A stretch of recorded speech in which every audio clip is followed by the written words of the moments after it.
Lumabas ako ng pintuan. Una-una ko nakita yung tubig na gumugulong na malaki, yung nakasira ng aming tulay. Yung natruma ako, hindi na ako makalakad.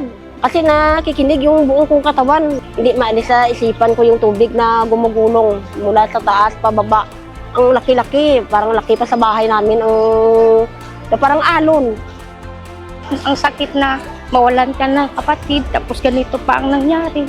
Pero kailangan lang talaga mas strong pa. Hindi pwede nga ako magpakahina kasi may ina pa ako na.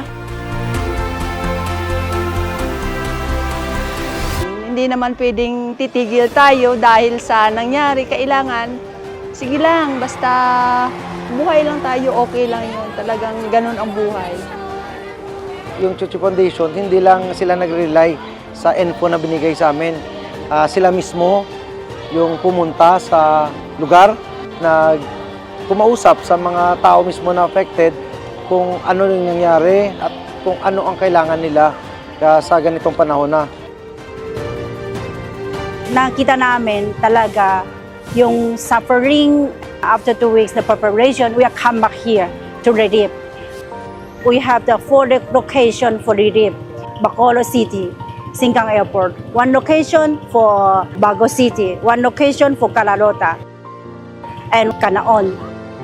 Pinakamalaki na po, nagpapasalamat po kami ako kasi yung materialis na binigay niyo sa amin, makakatayo na kami, magsimula na naman ng bago para lang makabangon.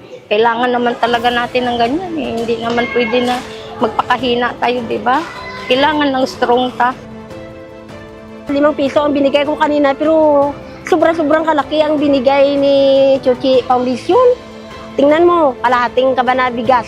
At saka mga grocery nga karami-rami, tapos may pang ayos na ko sa bahay ko. Sa 5 piso, sobra na talaga ang binigay sa amin.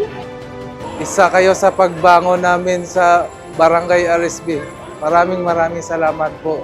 Malaking tulong na rin itong binigay niyo sa amin. Thank you, Master Chingin po, sa binigay nyo sa amin. Malaking tulong po talaga.